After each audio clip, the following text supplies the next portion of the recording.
The coral pink ships of the Zalari burned like dying stars against the black of space.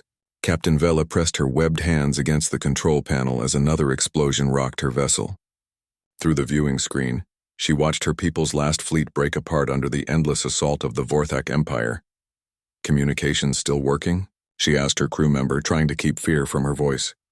"Yes, Captain, but barely," came the reply from the young officer whose scales had turned pale with terror.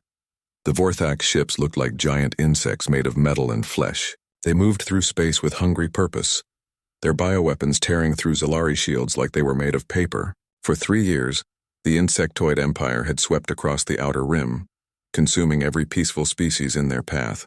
The Zalari were just the latest meal. Vela's ship shuddered as another blast hit them.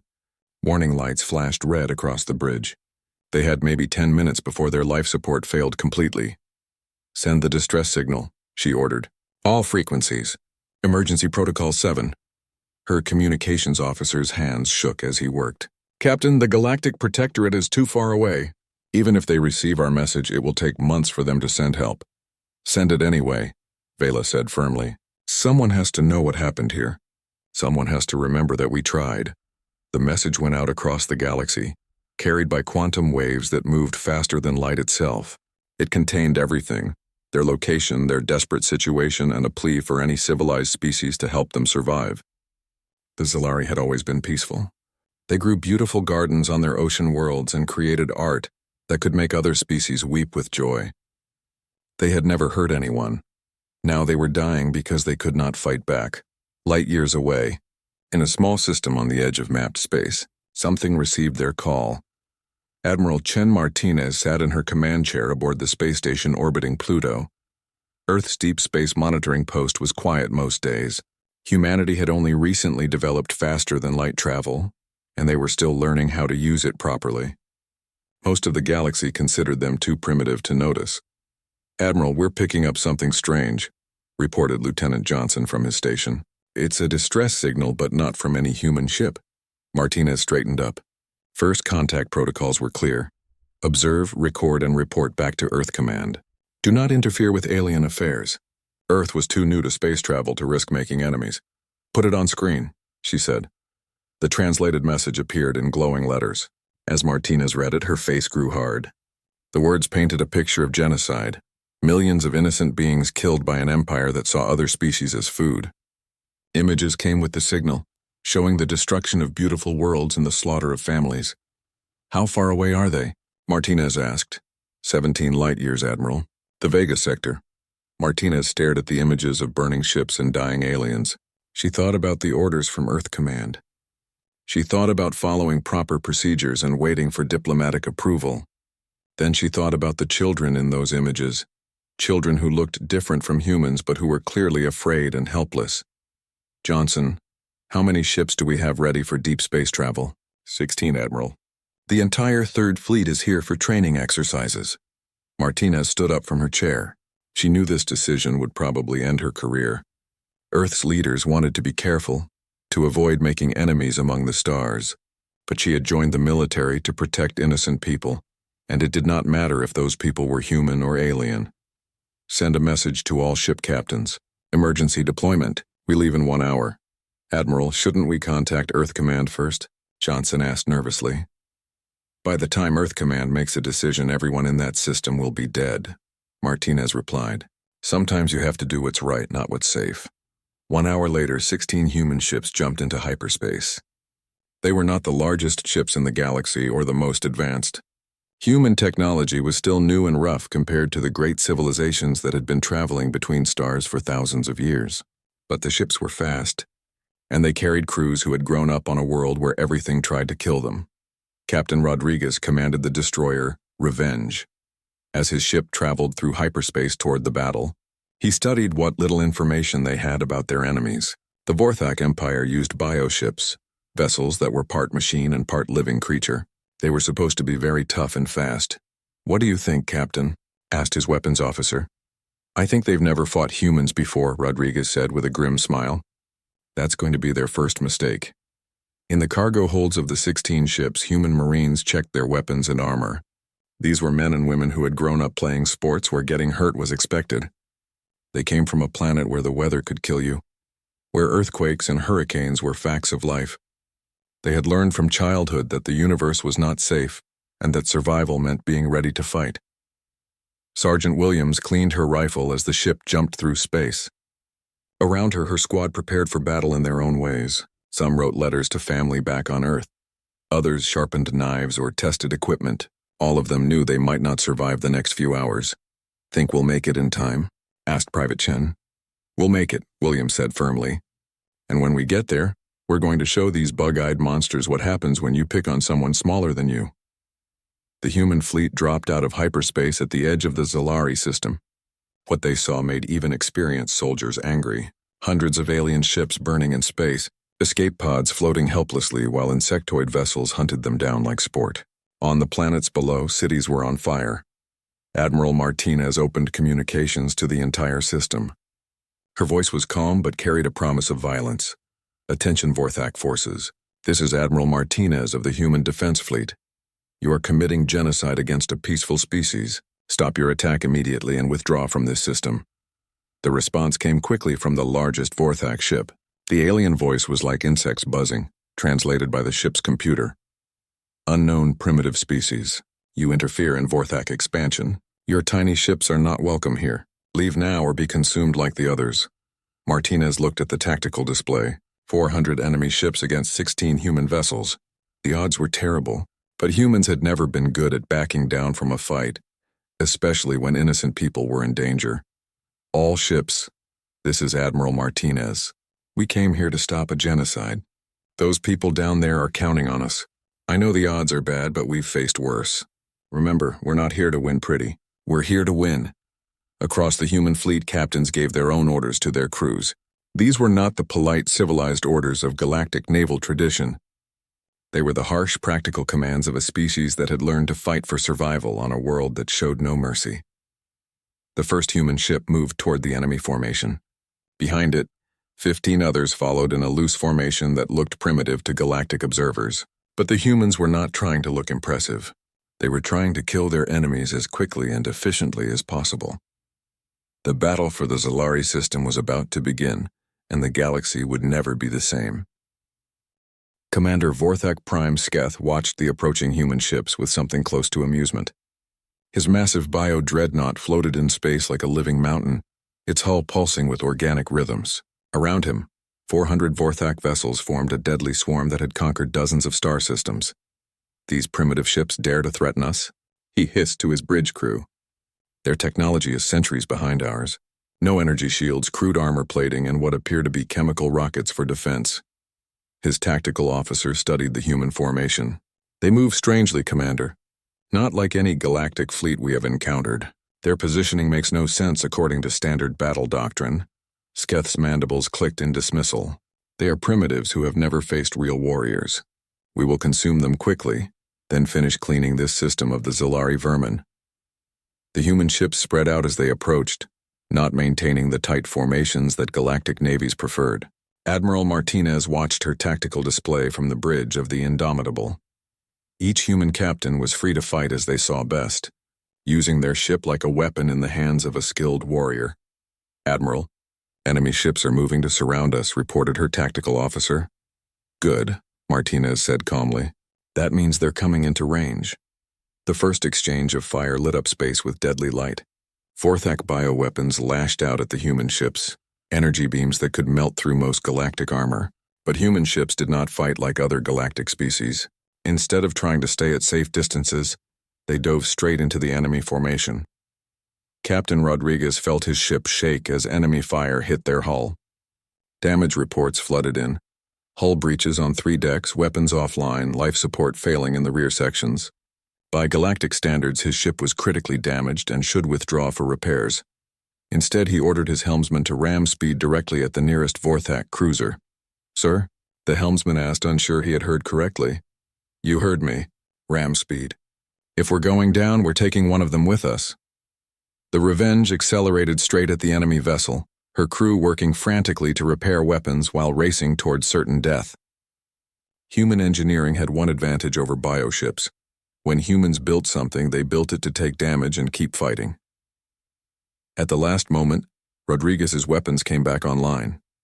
Instead of ramming, he fired every gun his ship had at point-blank range into the Vorthak cruiser's soft belly. The enemy ship split open like a ripe fruit, organic fluids and gases spraying into space.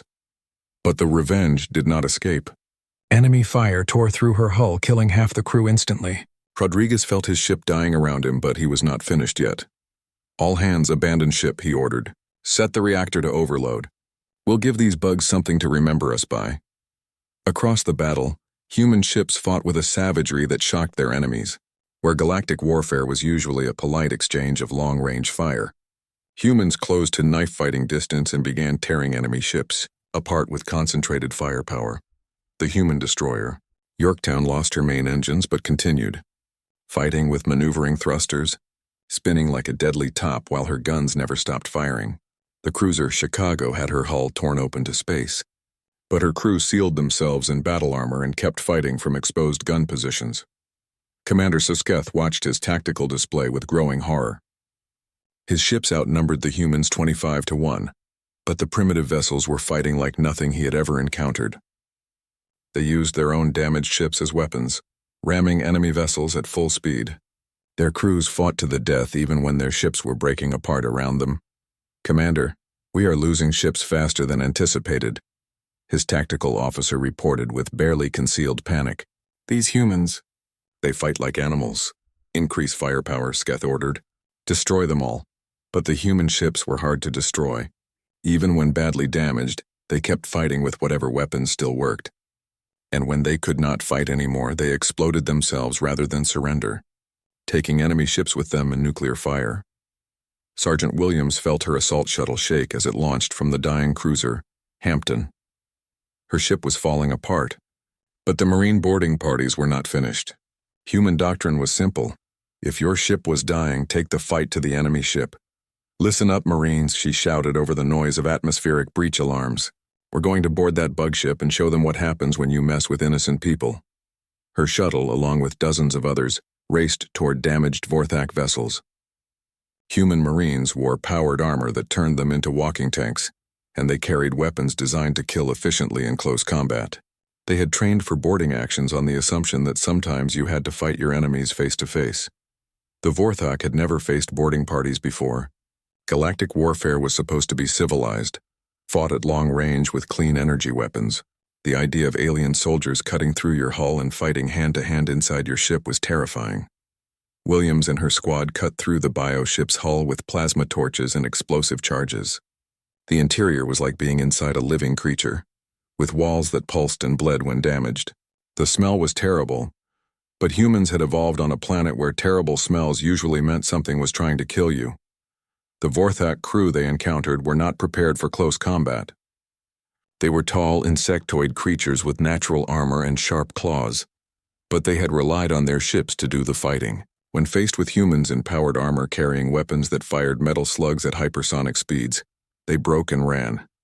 "Secure the bridge," Williams ordered her squad, "and plant charges on anything that looks important." Back in space, the battle was turning into a massacre. Not of the humans, as Commander Sketh had expected, but of his own forces.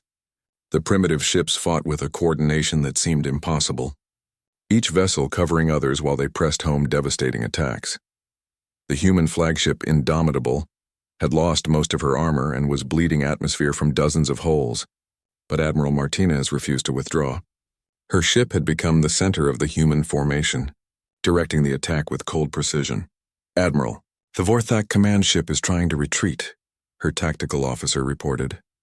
Martinez looked at the massive bio-dreadnought that was slowly turning away from the battle. Around it, the surviving Vorthak ships were breaking formation and fleeing toward the edge of the system. "All ships, pursue and destroy," she ordered. "Do not let any of them escape to report what happened here." What followed was not a battle but a hunt. Human ships chased down fleeing Vorthak vessels with relentless efficiency. They showed no mercy to enemies who had been slaughtering civilians just hours before. Every enemy ship was destroyed, every Vorthak warrior killed.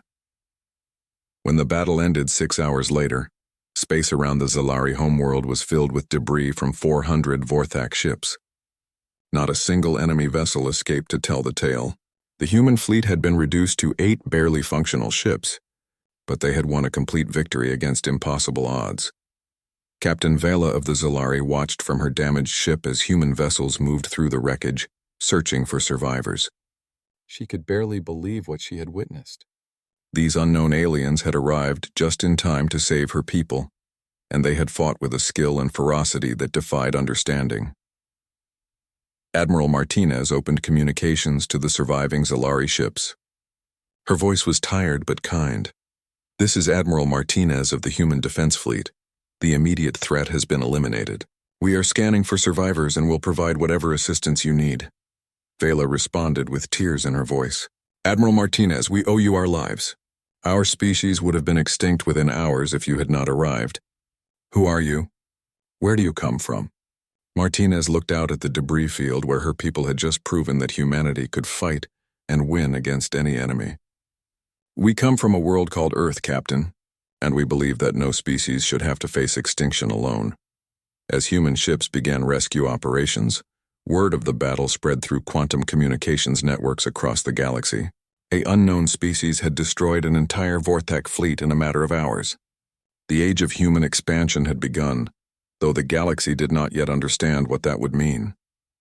In the rescued Zolari ships, survivors stared at their saviors with a mixture of gratitude and fear. These humans had saved them, but they had done so with a violence that was shocking to peaceful species. The galaxy was about to learn that Earth had produced the most dangerous predators in known space. The news traveled faster than light across the galaxy's communication networks. Within days, every civilized species had heard the impossible story. An unknown race called humans had destroyed an entire Vorthak fleet in 6 hours. The recordings that survived painted a picture so violent that many species refused to believe it was real. Dr. Milan, chief xenobiologist for the Galactic Protectorate, studied the battle footage in his laboratory on the capital world of Sanctuary. What he saw made his 4 stomachs churn with horror. These creatures fought with a brutality that defied every principle of civilized warfare. "Computer, show me the psychological profile analysis," he commanded. Data flowed across his screens, painting a terrifying picture. The humans came from a planet where massive predators hunted in packs, where weather systems could destroy entire cities, where the very ground could split open and swallow buildings. Every analysis pointed to the same conclusion. This species had evolved in an environment so dangerous that violence was their natural response to any threat. "They have redundant organs," Milan muttered to himself, reading the medical scans. "Dense bone structure, muscle systems designed for explosive movement, and their brain chemistry. They actually produce pleasure chemicals during combat situations." His assistant, a peaceful Altarian, looked pale as she read over his shoulder. "Doctor, are you saying they enjoy fighting?" "I'm saying they're biologically programmed for it," Milan replied grimly. "Every other species in the galaxy evolved on worlds that taught cooperation and peace. These humans evolved on a planet that taught them to kill or be killed." The report was sent immediately to the Galactic Council, where representatives from 12 major species gathered in emergency session. The great chamber filled with worried voices as species after species expressed their fear of these new arrivals. Ambassador Korath of the Hegemony slammed his crystalline fist on his speaking podium. "We must act immediately. This species represents a clear threat to galactic peace. They destroyed 400 ships. Without any attempt at negotiation, they were stopping a genocide," pointed out Ambassador. "As of the Traders Union, the Vorthak were killing civilians. The method matters as much as the result," Korath replied coldly. "Civilized species resolve conflicts through diplomacy, not mass slaughter. These humans are clearly barbaric primitives who will upset the balance we have maintained for thousands of years." The debate continued for hours, but the conclusion was inevitable. A delegation would be sent to Earth to deliver the Protectorate's terms.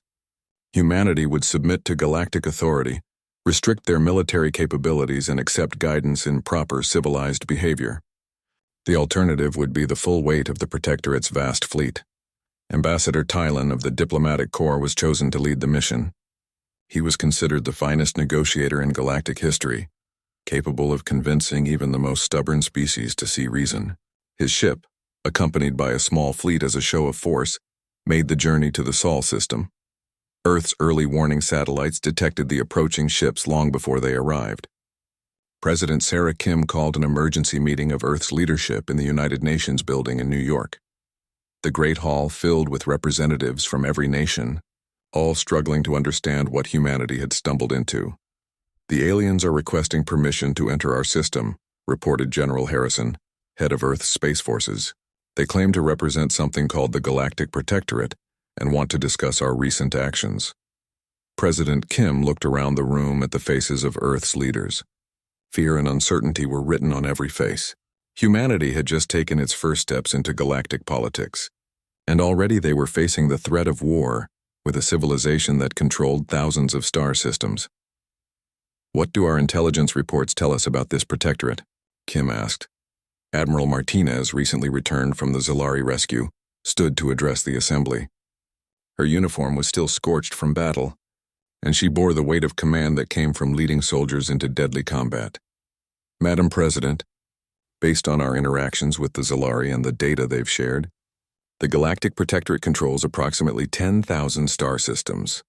They have maintained peace through overwhelming force and diplomatic pressure for over 2,000 years. They see themselves as the guardians of galactic civilization, and they see us as a threat to that civilization," Kim concluded. "Yes, Madam President. Our methods of warfare appear to have shocked them. Most galactic species fight very differently than we do. Longer range, more ceremonial, with clear rules about acceptable behavior. We fight to win, whatever the cost."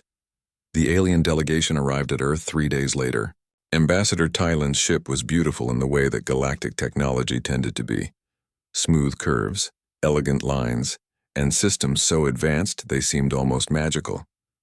It landed at the designated site in Geneva, where Earth's leaders waited to greet their first official alien visitors. Tylen himself was tall and graceful, with pale blue skin and large eyes that seemed to hold ancient wisdom. He moved with the confidence of a being who had negotiated with dozens of species and never failed to achieve his objectives. The formal meeting took place in the UN General Assembly Hall. Tylen stood at the podium where human leaders had debated for centuries, but his presence made the room feel small and primitive.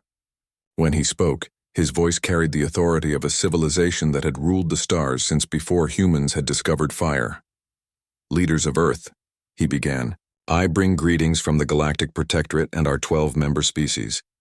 We are pleased to make contact with your civilization, but we must address certain concerns about your recent actions." President Kim listened with growing anger as Tylen laid out the Protectorate's demands. Humanity would place their military under galactic oversight. Human ships would be limited in number and capability. Earth would accept Protectorate advisors to guide their development toward proper civilization. In return, Tylen continued, "We offer protection under Protectorate law, access to galactic markets, and guidance in achieving the peaceful existence that all advanced species enjoy." When he finished speaking, the hall was silent for a long moment. President Kim stood slowly, her face calm but her eyes hard as steel. "Ambassador Tylen, we appreciate your offer. However, I must inform you that Earth recognizes no authority over our species except our own. We will continue to defend innocent beings from genocide, with or without Protectorate approval." Tylen's expression showed surprise for the first time. In all his centuries of diplomacy, no species had ever rejected Protectorate authority so bluntly. "President Kim, I believe you misunderstand the situation. The Protectorate controls 10,000 star systems. Our combined fleets number in the hundreds of thousands of ships. Your species controls a single star system and has perhaps a few dozen vessels. Surely you can see that resistance would be inadvisable." Kim's smile was cold and dangerous. Around the hall, Earth's leaders watched their president face down a representative of the galaxy's greatest power, with nothing but human stubbornness. "Ambassador, you control systems that have never known real war. We control the species that ended the Vorthak Empire in 6 hours. I suggest you consider your position very carefully." The threat was clear, and Tylen finally understood what he was dealing with. These humans were not like other species. They would not be intimidated by superior numbers or advanced technology. They would fight, and based on what had happened to the Vorthak, they would probably win. "I will convey your response to the Council," Tylen said formally. "I hope they will consider it carefully." After the aliens departed, President Kim remained in the assembly hall as Earth's leaders filed out in worried silence. Admiral Martinez approached her, concern written on her scarred face. "Madam President, did we just declare war on the galaxy?" Kim looked out the window at the blue sky of Earth, thinking of all the generations of humans who had fought and died to protect their freedom and their children. "Admiral, we declared that no one, alien or otherwise, will tell humanity how to live or who we can protect.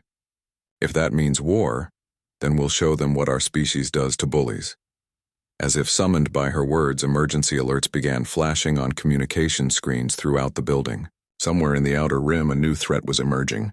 The hegemony, emboldened by the Protectorate's distraction with humanity, had declared entire sectors cleansing zones where inferior species would be eliminated.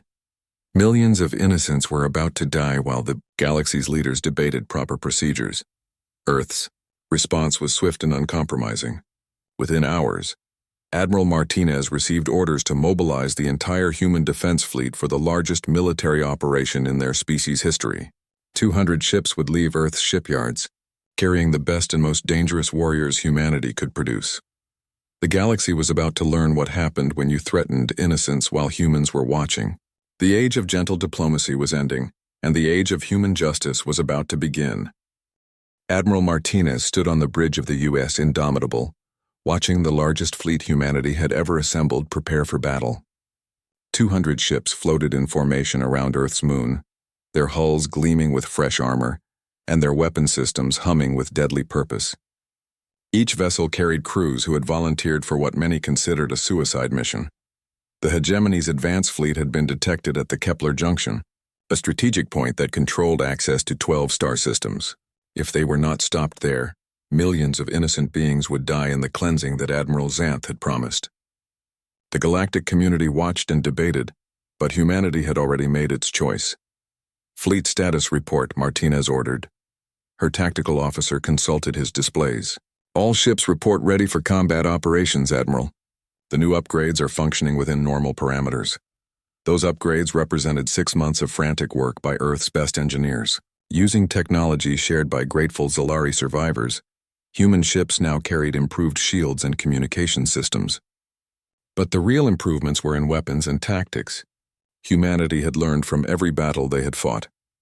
Captain Williams commanded the heavy cruiser Thermopylae, named after the ancient battle where 300 Spartans had held off an entire army. She studied the intelligence reports about their enemy with professional interest.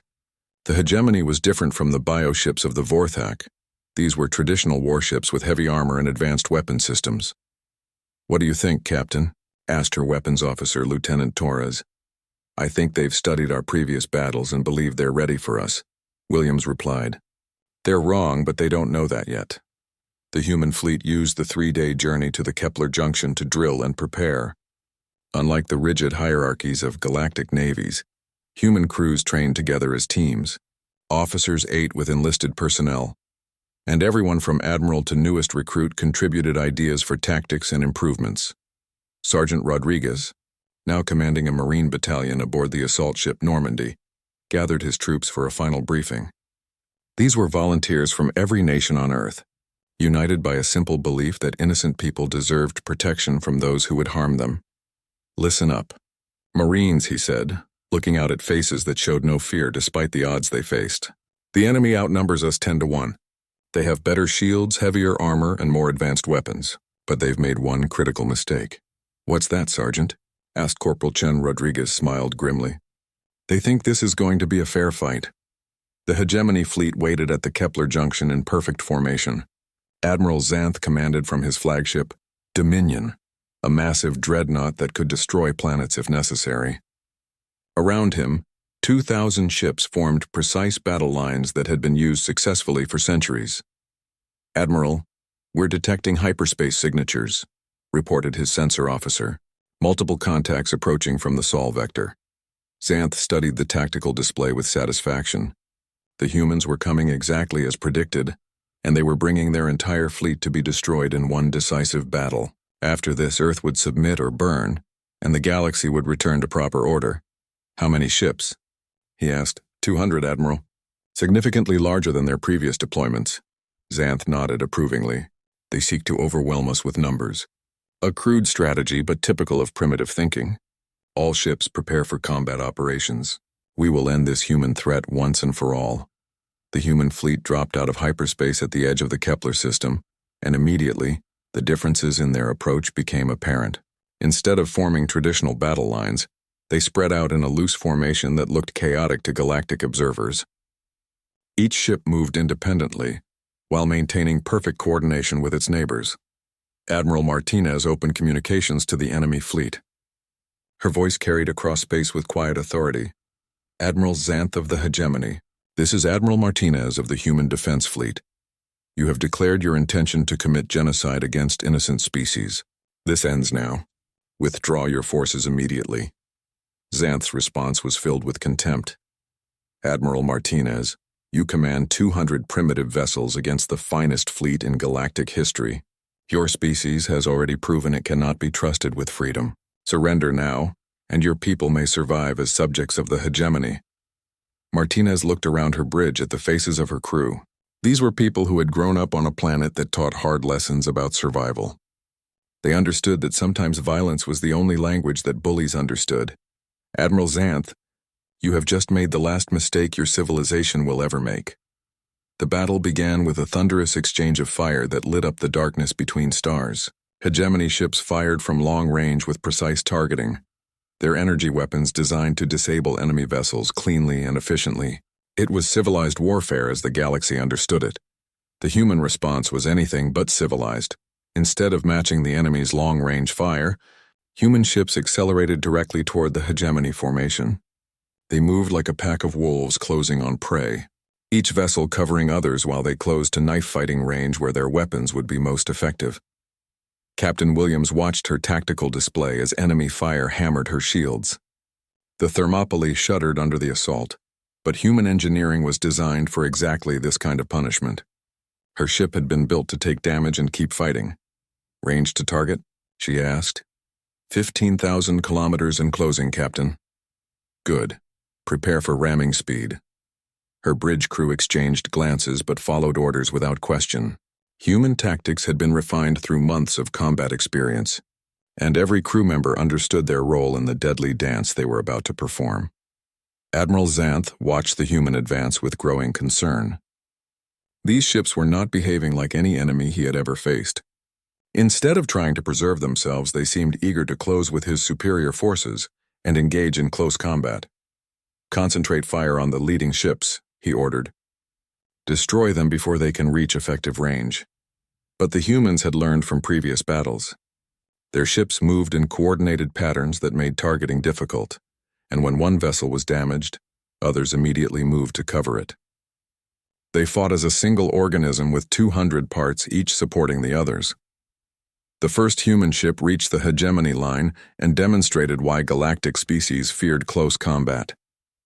The destroyer Athens dove between two enemy cruisers, her guns firing continuously at point-blank range. Her weapons, designed for maximum damage rather than elegant efficiency, tore through hegemony shields like tissue paper. But the Athens paid a price for her aggression. Enemy fire from 3 directions overwhelmed her defenses, and she began to break apart under the assault.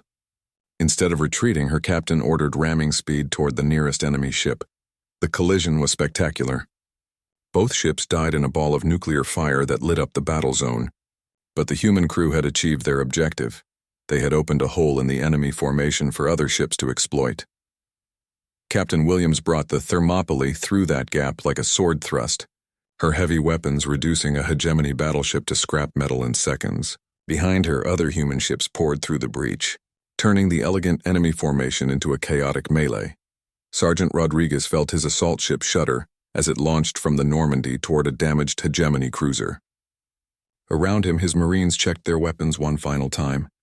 They were about to attempt something that no galactic species had tried in over 1,000 years, a boarding action against an enemy warship. Remember, Marines, he said over the comm system, we're not here to take prisoners. We're here to send a message.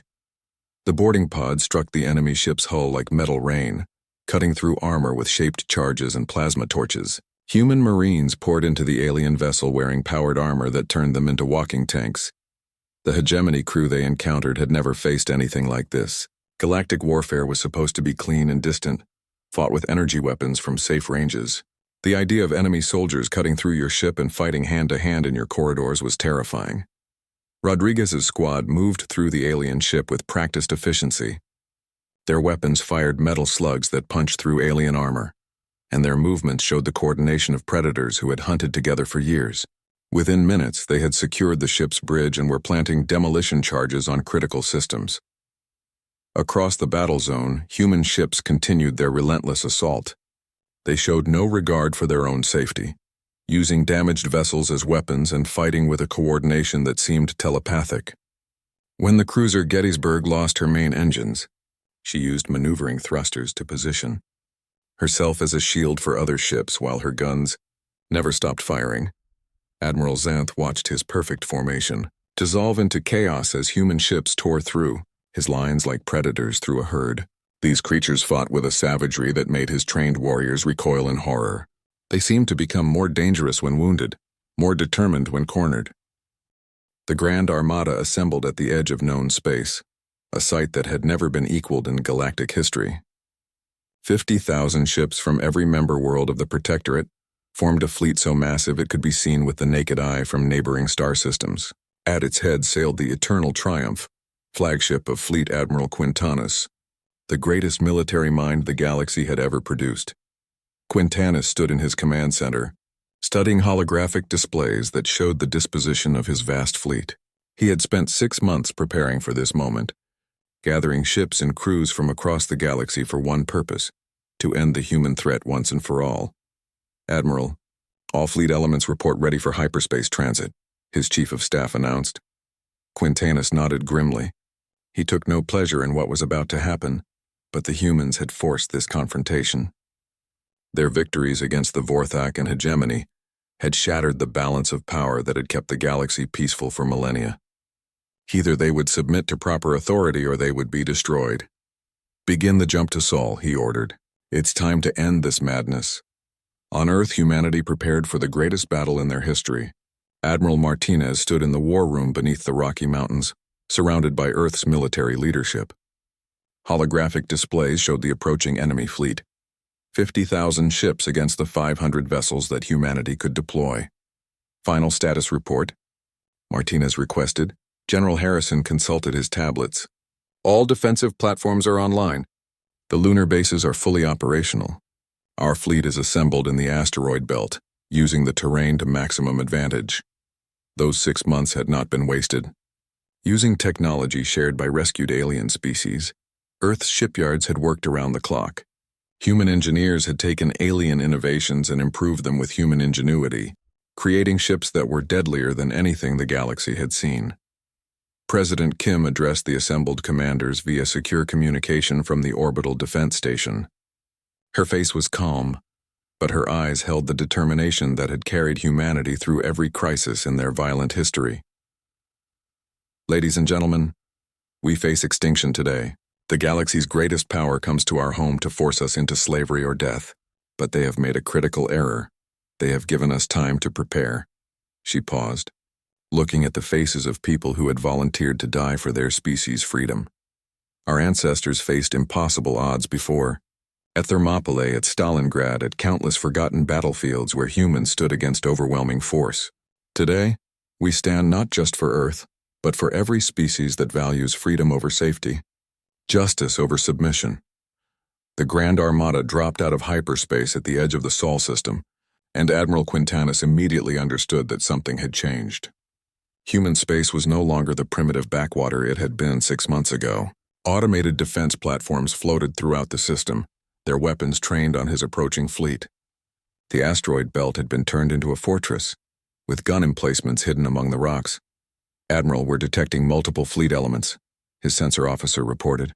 "Estimated 500 human vessels concentrated in the inner system." Quintanus studied the tactical displays with professional interest. The humans had used their time well, but numbers still mattered in warfare. 50,000 ships would overwhelm any defense, no matter how cleverly prepared. "Open communications to Earth," he ordered. Admiral Martinez received the transmission in her command bunker, surrounded by the most advanced technology humanity could build. When Quintanis appeared on her screen, she saw a being who radiated confidence and authority, someone who had never known defeat. Admiral Martinez, Quintanis began formally. I am Fleet Admiral Quintanis of the Galactic Protectorate. I come with authority from the Council of 12 to end your species' rebellion against lawful authority. Surrender now, and your people may survive as subjects of the Protectorate. Martinez looked back at him with eyes that had seen too much war and death to be impressed by threats. Admiral Quintanis, you come to our home to threaten our children. You have made the last mistake your civilization will ever make. Quintanis felt a chill at those words. He had expected fear, or at least recognition of the overwhelming force he commanded. Instead, this human spoke with the quiet confidence of someone who held the superior position. Admiral, you face 50,000 ships. Even your people's impressive fighting abilities cannot overcome such odds. Martinez smiled, and it was not a pleasant expression. Admiral, you face the species that turned the Vorthak Empire into scrap metal and ended the hegemony's expansion in 8 hours. But more importantly, you face us in our home system, where we have had 6 months to prepare. You should have stayed home. The first shots of the Battle of Sol were fired by human defense platforms hidden in the asteroid belt. Massive railguns hurled projectiles at significant fractions of light speed, punching through the shields of surprised Protectorate vessels. Mines and automated weapons that had been seeded throughout the system activated simultaneously, turning space itself into a weapon. Admiral Quintanis watched in shock as the first wave of his fleet took heavy casualties before they could even return fire. The humans had turned their entire star system into a trap, using every piece of space debris and every orbital body as a weapons platform.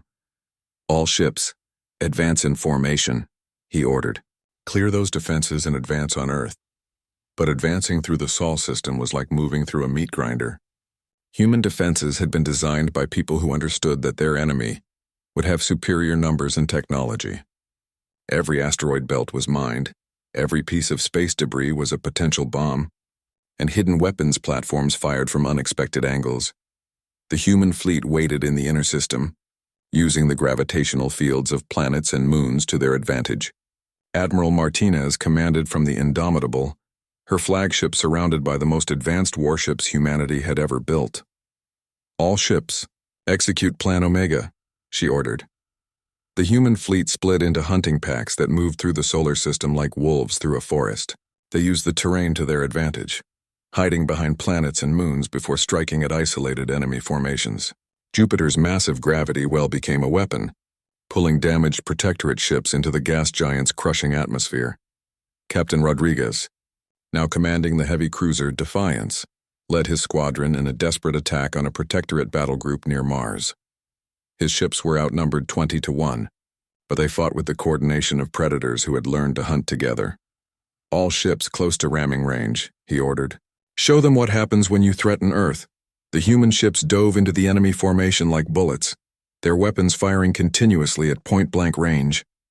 The Defiance took terrible damage but kept fighting, her crew sealing hull breaches with their own bodies when necessary. When Rodriguez's ship finally died, it took 3 enemy vessels with it in a nuclear explosion that lit up the Martian sky. His final transmission echoed across the battle. Earth endures, Sergeant Williams, now a colonel commanding the 1st Marine Assault Division, led boarding parties against enemy capital ships with the same ruthless efficiency her species had always shown. Human Marines cut through alien hulls and fought hand-to-hand in ship corridors, showing no mercy to enemies who had come to destroy their world. The battles in space were matched by desperate fighting throughout the solar system. Human defenders on lunar bases held their positions against overwhelming odds, their weapons never ceasing fire even as their positions were overrun. Every human fought as if the survival of their entire species depended on their personal actions, Admiral. Quintanis watched his overwhelming force slowly grind itself to pieces against human defenses that seemed to be everywhere at once. These creatures fought with a coordination that defied understanding, as if every human in the system was connected by a single mind focused on destruction. Admiral, we're losing ships faster than anticipated, his chief of staff reported with barely concealed panic. The humans are using the entire system as a weapon against us. Concentrate our remaining forces, Quintanis ordered desperately. Break through to Earth and end this. But the human defenses had been planned for exactly this situation. As the Protectorate fleet concentrated its attack on Earth, it found itself trapped in a carefully prepared kill zone. Weapons platforms hidden on the dark side of the moon opened fire at point-blank range, while human ships attacked from every direction simultaneously. The Indomitable had taken massive damage but continued fighting with half her hull torn away and her crew working in vacuum suits. Admiral Martinez stood on her bridge directing the final phase of humanity's greatest battle. All ships, final assault, she ordered. For Earth, the surviving human vessels launched themselves at the enemy fleet with suicidal determination. They had lost most of their ships, but they had proven something important. Humans could not be conquered by force. No matter how overwhelming, the Indomitable found herself facing the enemy flagship in single combat. Both ships had taken terrible damage, but neither commander would yield. Martinez and Quintanas faced each other through their view screens, each recognizing a worthy opponent.